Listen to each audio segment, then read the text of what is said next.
সবাইকে নমস্কার। জয় যিশু। আমরা সবাই জানি আজ 21শে ফেব্রুয়ারি বাংলা ভাষা দিবস, ইন্টারন্যাশনাল মাদার ল্যাঙ্গুয়েজ। বন্ধুরা, আমি একটা চিরন্তন সত্য কথা বলবো। বন্ধুরা, শুধু বিশেষ দিন, অনুষ্ঠানের দিনই আপনাদের সকলের মনে জাগ্রত হয় যে আমরা বাঙালি। ওই দিনটাতে দেখবেন মানুষ কি সুন্দর প্রকৃত বাঙালি হয়ে ওঠেন। আর বাকি দিনগুলোতে দেখবেন বাংলার একটা ক খ গ ঘ অক্ষরও খুঁজে পাওয়া যায় না। মানে বলতে চাচ্ছি, সারা বছর সাহেবি কায়দায়, সারা বছর ধরে ওয়েস্টার্ন কালচার, সারা বছর ধরে ইংরেজি, ফরাসি, ল্যাটিন ভাষায় ফটর ফটর ফটর ফটর, সারা বছর ধরে একেবারে সাহেবি ওয়েস্টার্ন কালচার, বিদেশি কালচার, সারা বছর ধরে বলে আসা আমি বাংলা পড়তে পারি না, আমি বাংলা জানি না, সারা বছর ধরে বাংলা ভাষায় কি কথা বলে আমি বুঝতেই পারি না। হঠাৎ করে এই 21শে ফেব্রুয়ারি মনের মধ্যে নতুন করে আমরা বাঙালি হয়ে উঠি। আর বাকি দিনগুলিতে যে কত দিন ধরে, কত 24 ঘন্টা ধরে যে বাংলা ভাষাকে অপমান করা হচ্ছে, বাংলা ভাষার সংস্কৃতি নষ্ট হচ্ছে, সেদিকে কোনো চিন্তা নেই। কিন্তু আজকের এই 21শে ফেব্রুয়ারি আমাদের মনে জাগ্রত হয় যে আমরা বাঙালি।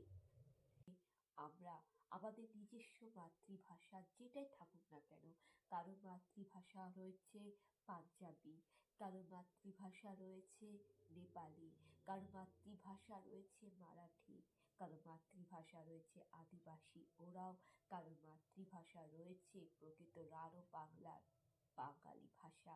তা সত্ত্বেও কিন্তু আমরা দেখবেন ইংরাজি ভাষা শিখছি, স্পোকেন ইংলিশ শিখছি, হিন্দি ভাষা শিখছি, সংস্কৃত ভাষা শিখছি, আমরা মারাঠি ভাষা শিখছি, নেপালি ভাষা শিখছি।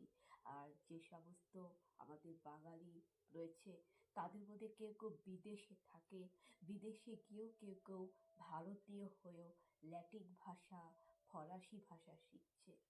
তাহলে যখন আমরা আমাদের নিজস্ব মাতৃভাষা থাকা সত্ত্বেও আমরা ভারতবর্ষে, গোটা বিশ্বে, দেশ বিদেশে প্রত্যেকটা ভাষা যখন শেখার চেষ্টা করছি, হ্যাঁ, বিভিন্ন ভাষা শিখছি, তাহলে বাংলা ভাষা শিখতে অসুবিধা কোথায়? ওটাও তো আমাদের ভাষা, তাই না? বলতে গেলে ওটা তো ভারত মায়েরই ভাষা।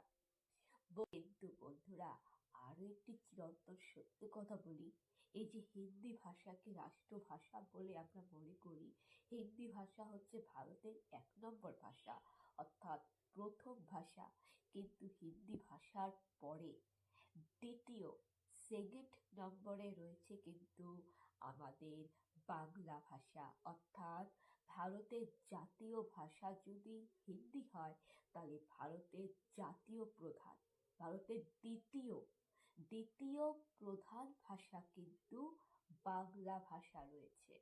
অর্থাৎ 1 নম্বরে যদি হিন্দি থাকে, 2 নম্বরে কিন্তু বাংলা রয়েছে। আপনারা 100 টাকার নোট, 1000 টাকার নোট, 500 টাকার নোটে দেখবেন 24টা ভাষার নাম লেখা আছে। শুরুতেই দেখবে প্রথমে কিন্তু রয়েছে হিন্দি ভাষা, হিন্দির পরে কিন্তু দেখবে বাংলা ভাষা, বাংলা অক্ষরে লেখা থাকবে 10 টাকার নোট, 100 টাকার নোট। তার কারণ বাংলা ভাষা হচ্ছে ভারতের দ্বিতীয় প্রধান ভাষা। আর এই ভাষায় কিন্তু গোটা বিশ্বের আন্তর্জাতিক ভাষা হিসাবে সম্মান পেল।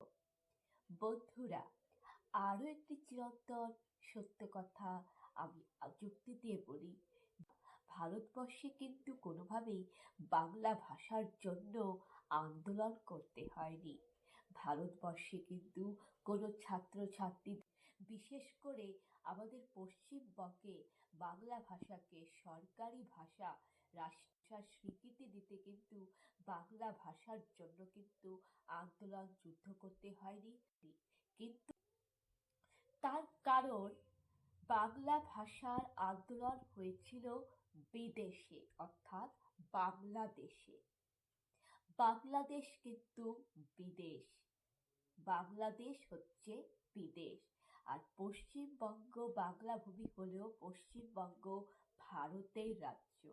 পশ্চিমবঙ্গে আমরা যত বাঙালি রয়েছি আমরা হচ্ছি ভারতীয় বাঙালি। আমাদের ন্যাশনালিজম হচ্ছে ভারতীয়, আই অ্যাম ইন্ডিয়ান, অর্থাৎ আমরা হিন্দুস্থানি। আমরা ভারত ভূমিতে বাস করি, আমরা ভারত মায়ের সন্তান। আর এই ভারত মায়ের মধ্যে রয়েছে পশ্চিমবঙ্গ। প্রত্যেকটা মহান পুরুষ, প্রত্যেকটা বাঙালি বীর পুরুষ, মহান পুরুষ কিন্তু আমাদের ভারতবর্ষেই জন্মগ্রহণ করেছিলেন। ঈশ্বরচন্দ্র বিদ্যাসাগর, যিনি না থাকলে আমরা বাংলা ভাষায় কথা বলতে পারতাম না। তার কারণ ঈশ্বরচন্দ্র বিদ্যাসাগরকে বাংলা ভাষার জনক বলা হয়। ঈশ্বরচন্দ্র বিদ্যাসাগরকে শিক্ষা লেখাপড়ার জনক বলা হয়। তিনি তো প্রথম ব্যাকরণ বইটি আবিষ্কার করেছিলেন। বর্ণ পরিচয়, বোধ হয় কথামালাতে প্রত্যেকটা অ্যালফাবেট, প্রত্যেকটা অক্ষর, স্বরবর্ণ, ব্যঞ্জনবর্ণ বিদ্যাসাগরের তৈরি। বিদ্যাসাগর যদি স্বরবর্ণ ব্যঞ্জনবর্ণ যদি তৈরি না করতেন তাহলে ব্যাকরণ তৈরি হতো না। আর ব্যাকরণ তৈরি না হলে আমরা বিশেষ্য পদ, বিশ্লেষণ পদ, বচন, বহুবচন, বাক্য, sentence, noun, pronoun, adjective, Bangla ভাষা, সিন্ধু, স্বরস সন্ধি, ব্যঞ্জন সন্ধি, স্বরবর্ণ, ব্যঞ্জন বর্ণ, প্রত্যেকটা অক্ষর আমরা জানতে পারতাম না। ফলে আমরা বাংলা ভাষা পড়তে পারতাম না, কথা বলতে পারতাম না। কিন্তু এটা সম্পূর্ণ রয়েছে বিদ্যাসাগরের জন্য।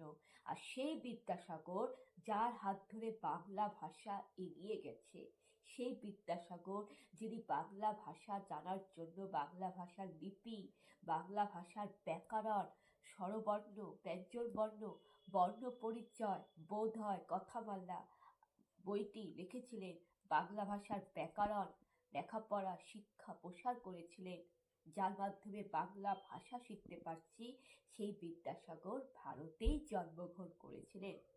হ্যাঁ, এবং ইতিহাসে জানা যায় যে বাংলা ভাষা কিন্তু সেই প্রাচীন কাল থেকেই রয়েছিল, অর্থাৎ বৈদিক কাল।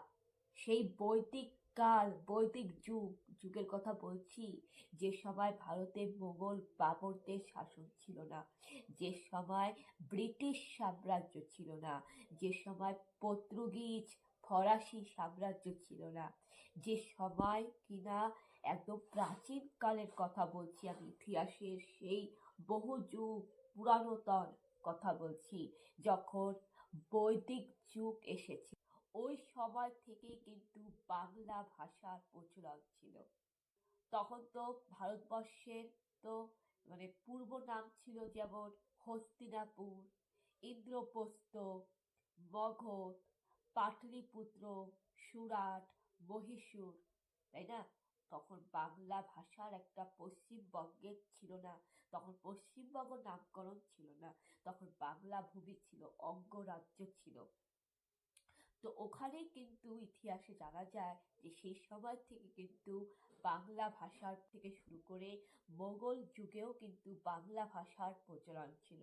শ্রী চৈতন্যদেব তিনি কিন্তু বাঙালি ছিলেন।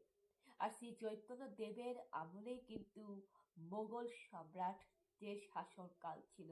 শ্রী চৈতন্যদেব কিন্তু মোগল সম্রাটের শাসনকালে জন্মগ্রহণ করেছিলেন। তিনি নবদ্বীপে জন্মগ্রহণ করেছিলেন, কিন্তু চৈতন্যদেব কিন্তু বাংলা ভাষাতেই কিন্তু কথা বলতেন। তাহলে তখন থেকেও কিন্তু বাংলা ভাষার সম্মান ছিল। তারপর